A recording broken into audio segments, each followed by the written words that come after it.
नमस्कार।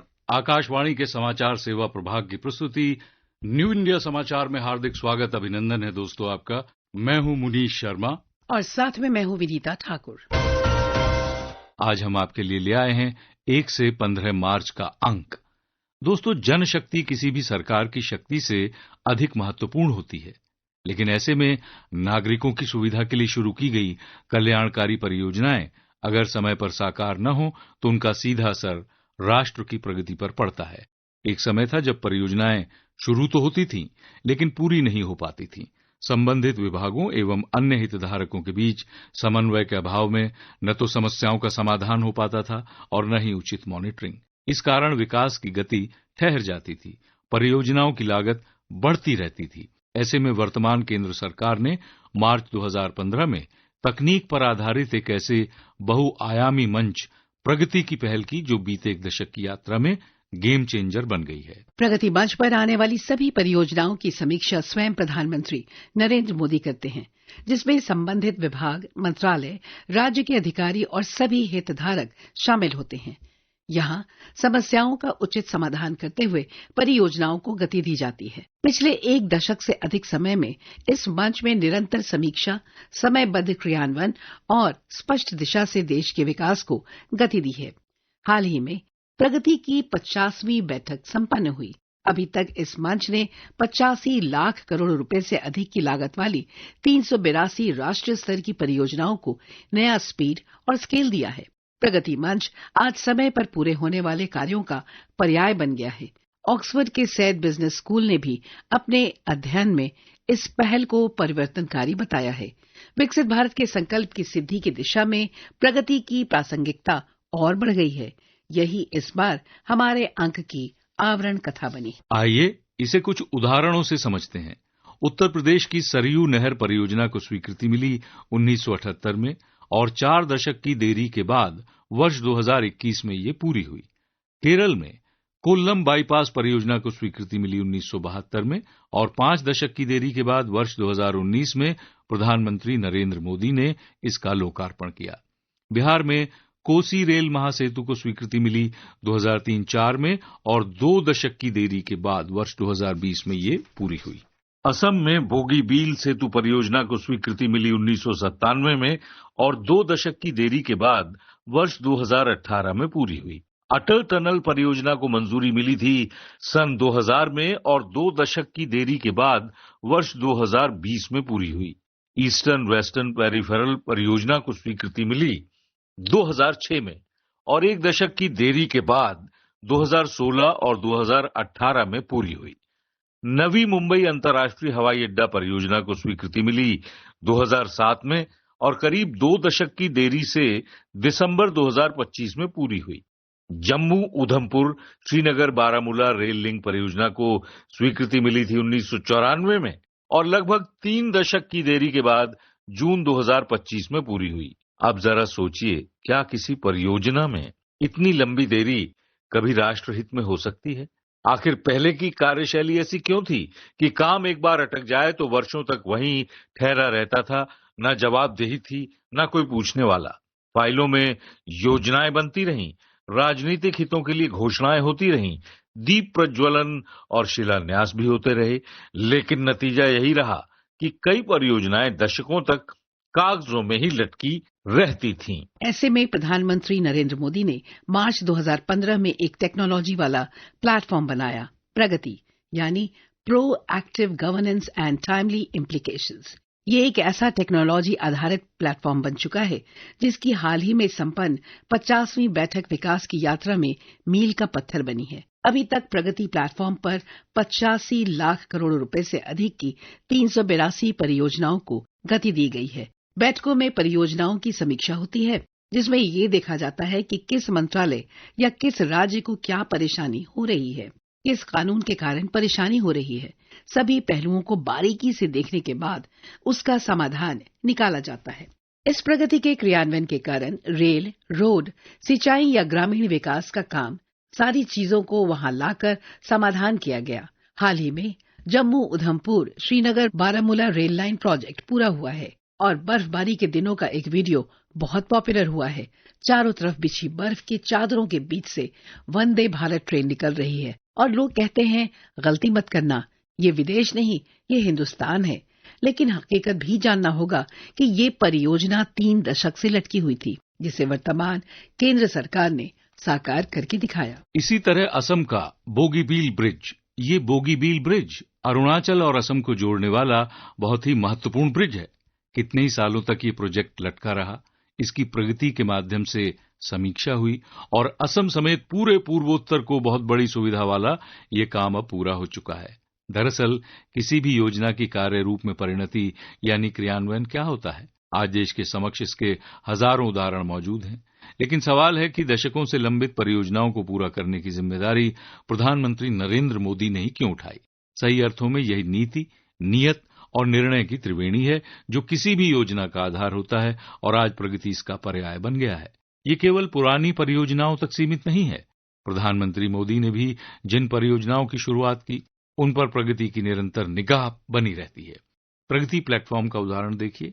हिमाचल में एक ट्रेन दशकों पहले ऊना के लिए संसद में घोषित हुई थी, लेकिन पीएम मोदी के शासन में आने तक कागज पर उसका चित्र तक नहीं बना था। ये विषय जब पीएम मोदी की अध्यक्षता वाले प्रगति मंच पर आया तो समाधान हुआ और आज वो ट्रेन पहाड़ के सपनों को साकार कर रही है। कई ऐसे विषय प्रगति मंच पर आए जिसमें ये देखा गया कि परियोजनाएं क्यों अटकी हैं, लागत पर क्या अंतर आया है, किस विभाग के कारण देरी हो रही है, किसने गलत तरीके से इसमें देरी की है। जो योजना 900 करोड़ रुपए में होनी थी, वो 90,000 करोड़ रुपए तक पहुंच गई थी। इसी तरह वर्ष 2015 में प्रगति की बैठक में नवी मुंबई इंटरनेशनल एयरपोर्ट का विषय आया था, तो प्रधानमंत्री मोदी हैरान रह गए थे। वाणिज्यिक राजधानी मुंबई में दूसरे एयरपोर्ट को लेकर नवंबर 1997 में पहली बार कमेटी बनी थी। तब से लेकर करीब 20 साल तक सिर्फ फाइलें ही इधर से उधर दौड़ रही थी। इसी बीच कितनी सरकारें आईं, कितनी चली गईं, लेकिन नवी मुंबई एयरपोर्ट की फाइल आगे नहीं बढ़ पाई। प्रगति की बैठक में प्रधानमंत्री मोदी ने सारे अफसरों और सारे विभागों को एक साथ आमने सामने लाकर इस प्रोजेक्ट के बीच आ रहे सारे रोड़े दूर किए और अब नवी मुंबई एयरपोर्ट का सपना भी साकार हो चुका है। इसी तरह 2017 में साकार हुआ दिल्ली स्थित डॉक्टर अंबेडकर इंटरनेशनल सेंटर का सपना, जिसे बनाने का फैसला 1992 में हुआ था, लेकिन 23 साल तक कुछ नहीं हुआ। 2014 में पीएम मोदी के शासनकाल में ही इसका शिलान्यास और लोकार्पण हुआ। इसलिए प्रधानमंत्री नरेंद्र मोदी कहते हैं, आज मैं गर्व से कह सकता हूं कि इस प्रगति के इम्प्लीमेंटेशन को बारीकी से प्रधानमंत्री के स्तर पर देखे जाने के कारण 85 लाख करोड़ रुपीस का काम को गति मिली। 85 लाख करोड़ रुपीस के काम आप कल्पना कीजिए, देश की कितनी बड़ी शक्ति को अनलॉक किया हमने।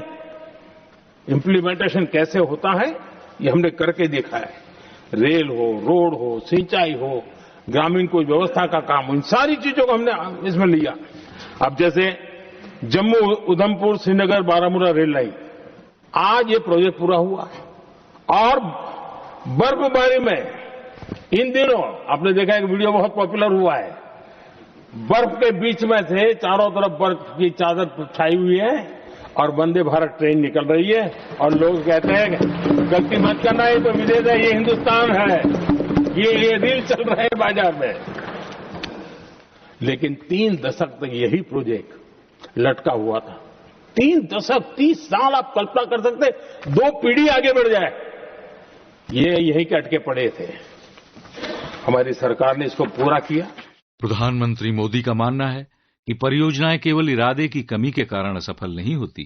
कई परियोजनाएं समन्वय की कमी और अलग अलग काम करने पर आधारित कार्य प्रणाली के कारण असफल होती हैं। प्रगति मंच इसके समाधान के लिए सभी हितधारकों को एक मंच पर लेकर आई, जो साझा परिणाम हासिल करने के अनुरूप है। प्रगति आज सहयोगी संघवाद का एक प्रभावी मॉडल है, जहां केंद्र और राज्य एक टीम के रूप में काम करते हैं। प्रधानमंत्री मोदी ने 50वीं बैठक में बताया कि इसकी शुरुआत से अब तक लगभग 500 भारत सरकार के सचिव और राज्य के मुख्य सचिव प्रगति बैठक में भाग ले चुके हैं। प्रगति मंच ने राष्ट्रीय प्राथमिकताओं के लिए पर्याप्त संसाधन सुनिश्चित किए हैं और विभिन्न क्षेत्रों में लगातार निवेश हुए हैं। रिफॉर्म, परफॉर्म, ट्रांसफॉर्म के मंत्र को आगे बढ़ाते हुए प्रधानमंत्री मोदी ने अब प्रगति के जरिए अगले चरण में मंत्र दिया है। सरल बनाने के लिए सुधार करें, कार्य पूर्णता के लिए काम करें, प्रभाव डालने के लिए परिवर्तन करें। ये सिर्फ एक प्रोजेक्ट की कहानी है। ऐसी 382 परियोजनाएं आज या तो साकार हो चुकी हैं या कुछ होने वाली हैं। ये कार्य संस्कृति में आए बदलाव का जीता जागता उदाहरण है। ऐसी परियोजनाओं की सूची बेहद लंबी है।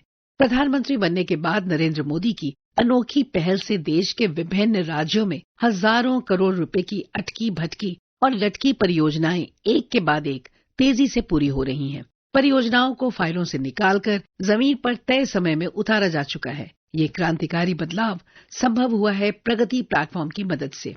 इससे न सिर्फ भ्रष्टाचार खत्म हुआ है, बल्कि लागत और समय में कमी आई है। इस चहुमुखी विकास का लाभ दूर दराज तक किसानों, आदिवासियों, गरीबों, महिलाओं तक सीधे पहुंच रही है। प्रगति प्लेटफॉर्म से पहले की स्थिति पर प्रधानमंत्री नरेंद्र मोदी कहते हैं, ये प्रगति प्लेटफॉर्म का मैं उदाहरण देता हूं, आप हैरान हो जाएंगे। मुझे एग्जैक्ट याद नहीं है, लेकिन शायद हिमाचल में एक ट्रेन उन्होंने पार्लियामेंट में घोषित की थी, शायद ऊना और कोई। मेरे आने तक वो कागज पर भी उसका ड्राइंग नहीं बना था, बताओ। और चुनाव जीतने के लिए वो घोषणा कर दी। प्रगति के अंदर मेरे सामने विषय आया, ऐसे कई विषय मेरे सामने आए और उस प्रगति के अंदर हमने एक एक प्रोजेक्ट क्यों अटके हुए, कॉस्ट किस डिपार्टमेंट की काम में क्या मुसीबत आई है, किसने गलत तरीके से इसको आगे बढ़ाया, और बजट तो बढ़ता ही गया था। जो योजना 900 करोड़ में होनी थी वो 90,000 करोड़ तक पहुंच जाए, ये हाल करके रख दिया था इन्होंने। हमने एक टेक्नोलॉजी प्लेटफॉर्म बनाया, हर महीने बैठा। अभी मैंने 50वां एपिसोड पूरा किया उस मीटिंग का। श्रोताओं, समय की बाध्यता को ध्यान में रखते हुए आज की चर्चा को देते हैं यहीं विराम। अगले सप्ताह मिलेंगे पत्रिका में शामिल अन्य समाचारों के साथ। इस पाक्षिक पत्रिका की हर प्रति हमारी वेबसाइट पर उपलब्ध है, जिसका पता है newindiasamachaar.pib.gov.in, जहां आप सभी समाचारों को विस्तार से पढ़ सकते हैं, डाउनलोड कर सकते हैं। दोस्तों, डिजिटल और प्रिंट में ये पत्रिका आज देश ही नहीं बल्कि विदेशों में भी अपनी खास पहचान रखती है, जिसका एक्स हैंडल है NISPIB इंडिया। इसके अलावा आप हमें response-nis@pib.gov.in पर ईमेल के जरिए अपने बहुमूल्य सुझाव भेज सकते हैं। आपके सुझावों का रहा करता है हमें हमेशा बड़ी बेताबी से इंतजार। दोस्तों, मैं हूं मुनीश शर्मा और मैं विनीता, आपसे लेते हैं इजाजत। नमस्कार।